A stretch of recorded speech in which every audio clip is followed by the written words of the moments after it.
மாயமற்ற விசுவாசம். 3 அதில் நல் மனசாட்சி வாசிக்கிறோம்.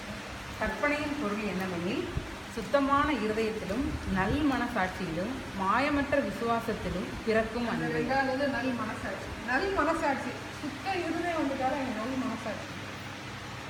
நல் மனசாட்சின்னு நினைக்கணும். மனசாட்சியே நல் மனசாட்சி இருக்கா?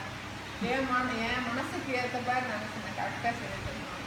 ஒருத்தன் கொள்ளையடிக்கிறான்னு வச்சுக்கோங்க, தந்தன கலப்பையில் இருந்தார் வருணத்துவாரு இருக்கிறவங்க வந்து கொள்ளையடிச்சு இல்லாதவங்க கொடுத்தேன். அது அவனுடைய மனசாட்சி. அது வந்து நல் மனசாட்சி. இருக்கிறவங்க எடுத்து இல்லாத கொடுக்குறது நல் மனசாட்சின்னு வேகம் சொல்லலாம். நல் மனசாட்சின்னா கற்பனை எப்படி அடுத்தவங்க பொருள் வந்து இச்சிக்க கூடாதுன்னு வச்சோம். மற்றவருடைய பொருளை இச்சியா அது அது மட்டும் வச்சோம். வேலைக்காரர்கள்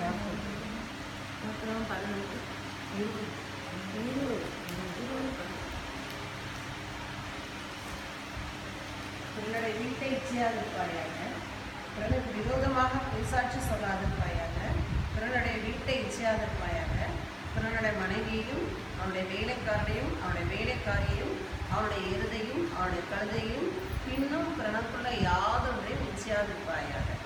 மற்றவங்க பொருளை வந்து விருப்பம் சந்தன கற்கள் பண்ணிட்டுருக்காங்கன்னா மற்றவங்களுக்கு கொடுத்தாங்க அவரும் கொடுப்பாங்க.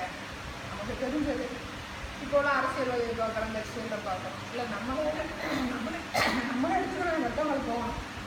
மற்றவங்க பொருளை நம்ம அபகரிக்கணும்னு நினச்சா, இல்லை நம்ம கணக்கு வழக்கில் நமக்கு ஒரு 100-200 கொடுக்குறாங்க, என்ன பார்த்துட்டு தான் இருக்காங்க. ஒரு 100 கூட நம்ம என்ன சொல்கிறேன், கணக்கில் ஒதுக்கிட்டு 100 வந்து அவங்கள கணக்கில் காமிக்காமல் வந்துட்டு அது நிறைய விஷயங்கள் இருக்குது.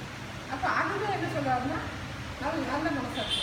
இந்த நல்ல மனசாட்சி எப்படி வரும் அப்படின்னா, கர்த்தர்கள் இருந்தார் கொஞ்சம் கொஞ்சமாக அவருடைய அப்பா ஆண்டவருடைய சமூகத்தில் இருக்கும்போது வந்து நல் மனசாட்சி சின்ன சின்ன காரியங்கள், பெரிய பெரிய காரியங்கள் நம்ம ஆரம்பத்தில் வரும்போது எல்லாமே பெருசாக தெரியும். அதெல்லாம் விட்டுட்டு வர முடியுமா, எல்லாம் நம்ம செய்ய முடியுமா அப்படின்னு நினைக்கிறேன்.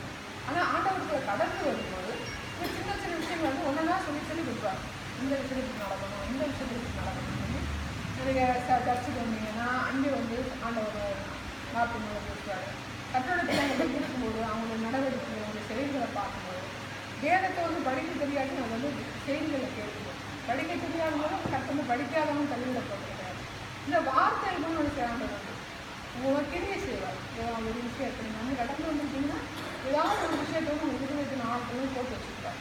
அப்போ அதன் மூலமாக வந்து கட்டணம் வந்து தெரியும். அடுத்தவங்க சொல்லிக் கொடுக்கணும் அப்படின்னு கிடையாது, ஆண்டவர் நம்ம சொல்லிக் கொடுப்பாங்க. அடுத்தவங்க சொல்லிக் கொடுத்தோம்னா அவங்க சொல்லி நம்ம கேட்கலாம். ஆனால் ஆண்டவர் சொல்லிக் கொடுக்குறாருன்னு நம்ம ஆட்டோமேட்டிக்காக